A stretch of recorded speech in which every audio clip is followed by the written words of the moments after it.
Hello, welcome to another video on The Time Agents. This video is basically going to be me, Omega Productions, reviewing The Demons of the Punjab, the most recent episode in the new series.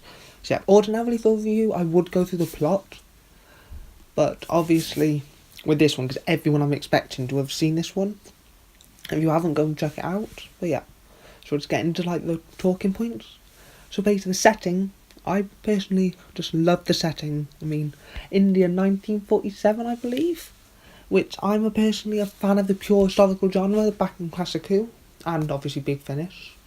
So obviously once it's set in a historical setting, I'm automatically drawn to that episode. That's why I was drawn to like Rosa, and then I was drawn to this to an extent. Not as much of this as Rosa, but yeah, initially.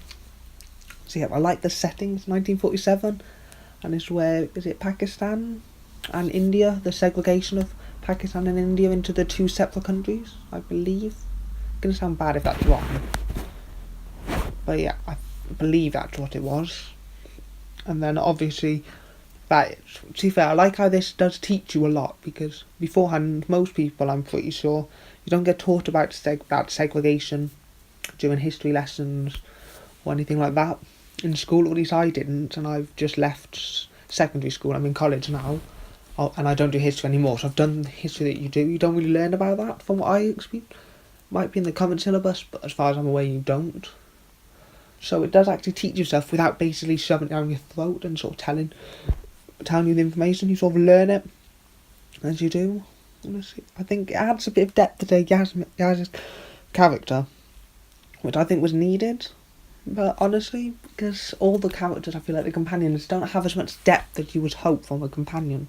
But I thought this would be where Chibnall shines, honestly, because of Broadchurch and Torchwood, where we really did sort of give characters development. But honestly, I feel like a lot of the characters were underdeveloped. Like Graham and Ryan, for example. I think both of them two could do with a bit more development in the story.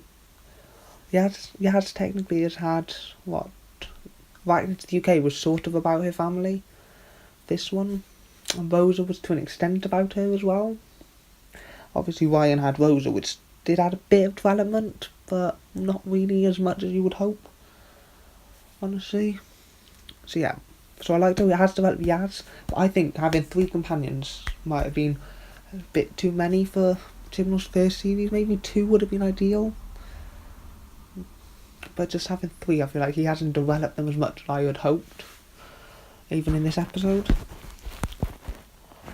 And pretty much so, this, honestly, to me, this was a pretty good episode for this series.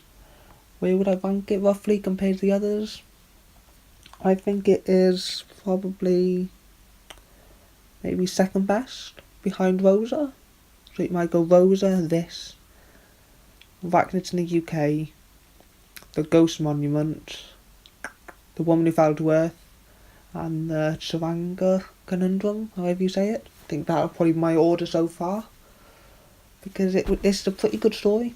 I like how Jules bring back the historicals, but it's not as good as you would hope, maybe as I had hoped. Well, for most of the series, because it's a new showrunner, I would have given it a 7.5 out of 10. I think that's a fair rating. So yeah, let me know your thoughts on The Demons of the Punjab down below, and yeah, I hope you guys enjoyed watching this review. Yeah, I will hopefully see you guys in another video very soon. So yeah, bye guys.